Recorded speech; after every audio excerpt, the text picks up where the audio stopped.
औज़ुबिल्लाहिमिनश्शैतानिर्रजीम बिस्मिल्लाहिर्रहमानिर्रहीम। नाज़रीन हाज़रीन अस्सलाम वालेकुम वरहमतुल्लाहि वबरकातुहू। मेरा नाम डॉक्टर काजी अफज़ल हक सिद्दीकी है, बीएससी डीएचएमएस और एफटीजे पंजाब यानी फाज़िल तिब्बल जमात। आज मैं आपकी खिदमत में एक ऐसी बीमारी के बारे में नॉलेज शेयर करने जा रहा हूँ जो तकरीबन हर घर में ज़िंदगी में एक दो मर्द ख़वातीन को ज़रूर होती है और बहुत तकलीफ़देह बीमारी है। आधी रात को उठकर बाज़ का डॉक्टर के पास जाना पड़ता है और नौबत अक्सर औक़ात ऑपरेशन तक जा पहुँचती है। जी नाज़रीन, मैं गुर्दा की पथरी या गुर्दे की नाली के अंदर की फंसी हुई पथरी जो बाज़ औक़ात फंस जाती है और बहुत तकलीफ़ का बायस बनती है की बात कर रहा हूँ। गुर्दे की पथरी को हम बुनियादी तौर पर 3 दर्जों में तकसीम करते हैं। इसकी तकसीम पथरी बनाने वाले केमिकल्स पर होती है। नंबर 1 कैल्शियम ऑक्सलेट से बनने वाली पथरियाँ, नंबर 2 मैग्नीशियम फास्फेट या अमोनियम फास्फेट से बनने वाली पथरियाँ और नंबर 3 यूरिक एसिड से बनने वाली पथरियाँ। अब आ जाते हैं नाज़रीन इस तरफ कि पथरी कैसे बनती है। जिन लोगों के गुर्दों में कैल्शियम ऑक्सलेट की पथरियाँ बनती हैं वो सख्त तरीन होती हैं और मेटाबॉलिक निज़ाम में ख़राबी के बायस बनती हैं। कई लोगों में बग़ैर किसी वजह के पेशाब में कैल्शियम ज़्यादा खारिज होने लगता है और कई मरीज़ों में यूरिक एसिड का अखराज बढ़ जाता है। इस तरह गुर्दों में ये मादे आहिस्ता आहिस्ता जमा होना शुरू हो जाते हैं और पथरी की शक्ल इख्तियार कर लेते हैं। कैल्शियम ऑक्सलेट से बनी पथरियाँ बहुत सख्त बल्कि नुकीली होती हैं। अगर इनका साइज़ बड़ा हो तो ये अद्वियात के ज़रिए नहीं निकलती बल्कि सर्जरी की ज़रूरत होती है। ये पथरी आम तौर पर इन लोगों में पाई जाती है जिनका पेशाब तेज़ाबी होता है। दूसरी सेट्रोवाइट स्टोन्स होती हैं जो अमोनियम या मैग्नीशियम फास्फेट से बनी होती हैं। ये पथरियाँ इन लोगों में बनती हैं जिनका पेशाब खारी होता है और अमूमन पेशाब में इन्फेक्शन इसका सबब होता है। तीसरी यूरिक एसिड स्टोन्स होती हैं। ये ऐसे मरीज़ों में होती हैं जिनके खून में यूरिक एसिड की मिकदार ज़्यादा हो।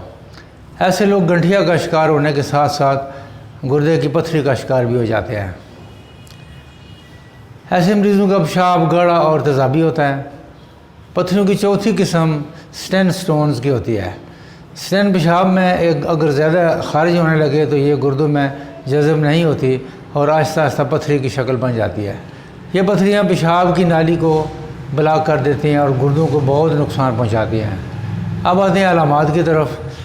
कई लोगों में पथरी का साइज़ बहुत छोटा होने की वजह से कोई अलामत पैदा ही नहीं होती बल्कि एक्सरे करवाने पर यह नज़र आ जाती हैं।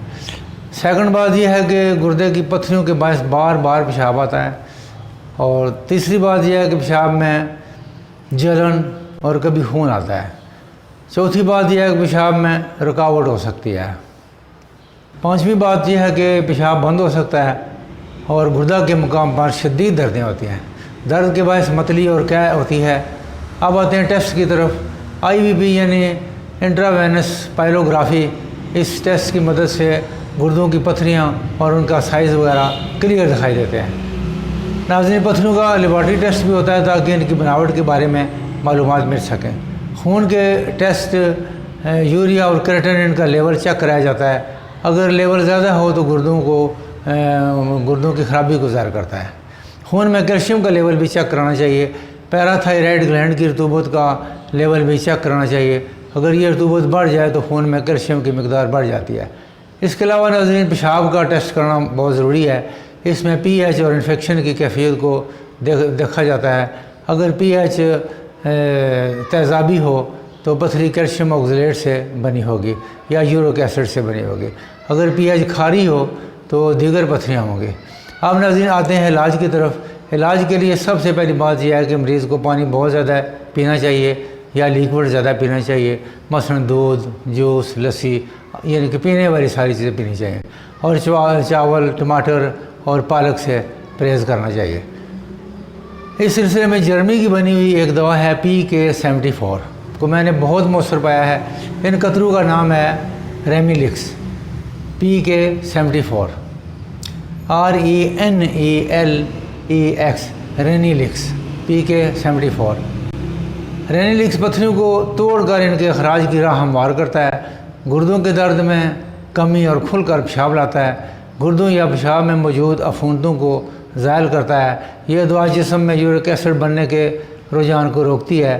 पेशाब की नाली اور مثانے میں پائی جانے والی سوزش کو کم کرتی ہے اور پیشاب کی نالی کی سوزش کو نمایاں کم کرتی ہے۔ یہ جلن آمیز درد کو رفع کرتی ہے اور پیشاب کی بار بار بے اختیار حاجت پر قابو پاتی ہے۔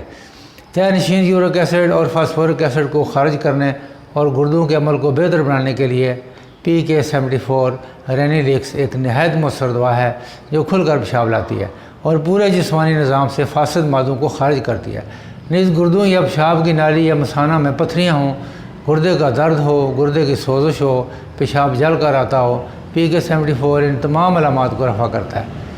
گردوں میں پتھریوں کی موجودگی کمر کے اوپر والے حصے یا پہلوؤں میں سے گزرتے ہوئے خفیف سے درد کے سوا کسی قابل ذکر درد کی باعث نہیں بنتی۔ مثانے میں پتھریوں کی موجودگی مثانے میں خراش پیدا کرتی ہے، پیشاب کے فوری اور بار بار حاجت کا سبب بنتی ہے، لیکن وہ بدترین قسم کا درد جو کبھی انسانی تجربے میں آ سکتا ہے اس وقت اٹھتا ہے جب کوئی ایسی پتھری پیشاب کی نالی سے گزرتی ہے جس کے کنارے تیز ہوں یا پتھری کا حجم جو ہے وہ پیشاب کی نالی سے بڑا ہو۔ نیز PK74 جسے رینیلیکس کا نام دیا گیا ہے گردوں کی پتھری اور سوزش کے علاوہ تمام گردے کی فعلی خرابیوں کو بھی یہ ٹھیک کرتی ہے اور اس سے ہونے والا ایڈیما اور یورک ایسڈ وہ بھی ٹھیک ہو جاتا ہے۔ گردوں اور مثانے کی علامات بہت شدید ہیں۔ اگر گردوں اور مثانے کی علامات بہت شدید ہیں اور پیشاب میں خون، پیپ اور البومن وغیرہ آ رہی ہو اور شدید جلن ہو تو نیز پیشاب کرنے کے باوجود تسلی نہ ہوتی ہو تو اس کے ساتھ PK45 اکوٹر AKUTUR اکوٹر یا خالی PK45 کہہ دیں تو اس کے ساتھ PK45 بھی استعمال کرائیں۔ دونوں دواؤں کے 15-15 قطرے 3-4 مرتبہ پیالی پانی میں ڈال کر استعمال کریں اور دونوں قطروں کے درمیان 10-15 منٹ کا وقفہ رکھ لیں۔ انشاءاللہ پتھری، سوزش، جلن اور گردوں کا درد اور ان تمام تکالیف سے انشاءاللہ نجات ہوگی۔ میں نے یہ دونوں ادویات بہت سے پتھری اور درد کے مریضوں کو استعمال کرائی ہیں اور انتہائی شاندار رزلٹ ملے ہیں۔ اگر آپ کے نزدیک کوئی ڈاکٹر صاحب ہیں تو ان سے بربرس اور کالوسینتھ 1000 طاقت کی دونوں ملا کر گولیاں بنوا لیں اور کبھی کبھار شدید درد کی صورت میں یہ گولیاں آپ صبح شام یا صبح دوپہر شام ضرورت کے مطابق استعمال کر سکتے ہیں اور انشاءاللہ ان گولیوں سے فوری وقتی آرام آ جائے گا آپ کو۔ ناظرین، یہ نسخہ مکمل ہو گیا ہے اور یہ گردہ کے مریضوں کے لیے انتہائی کامیاب نسخہ ہے۔ باقی پانی زیادہ اور چاول کم سے کم، یہ تو آپ کو پتہ ہی ہے۔ اب میں صرف آپ کے نالج کے لیے چند ادویات مزید بتاتا ہوں جو کہ گردوں کی تکالیف میں ہم استعمال کرتے ہیں۔ مثلاً بربس وولگیرس کیو، کلکیریا کارب 30، سلیشیا 12X، ایل سیرم، ہائیڈرینجیا، لائکوپوڈیم 1000 اور پریرا بریوا اور کینتھریس اور ویسیکیریا اور اوسیمم کینم اور سارسپریلا کیو اور کالوسینتھ 200 یا 1000 طاقت اور ٹیریبینتھینا وغیرہ، اور یہ سب اپنی اپنی علامات کے مطابق دی جاتی ہیں۔ ویسے ان میں سے اکثر ادویات PK45 اور PK74 میں موجود ہیں اور میں نے جو ادویات بتائی ہیں کوئی ماہر ڈاکٹر ان میں سے ایک دوائی آپ کی علامات لے کر وہ سلیکٹ کر کے آپ کو دے سکتا ہے۔ تو ناظرین حاضرین، یہ تھا گردہ کا درد اور پتھری کا علاج۔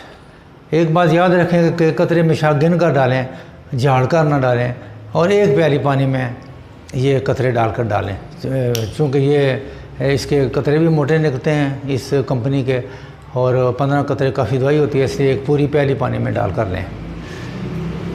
اور جو PK45 میں نے بتایا وہ شدید تکالیف کی صورت میں ساتھ استعمال کریں، ورنہ اکیلی PK74 ہی کافی ہے۔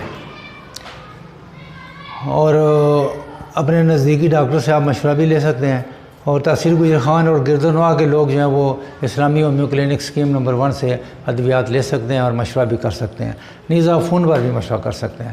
اللہ آپ کا حامی و ناصر ہو۔ دعاؤں میں یاد رکھیے، ڈاکٹر قاضی افضال الحق صدیقی کو اجازت دیجیے۔ لائک، شیئر اور سبسکرائب کرنا نہ بھولیے گا۔ میری تمام ویڈیو کی معلومات آپ کو خود ملنا شروع ہو جائیں گی سبسکرائب کرنے کی صورت میں۔ اللہ آپ کا حامی و ناصر ہو۔ اور پیشاب میں یورک ایسڈ اور خون اور البیومن اور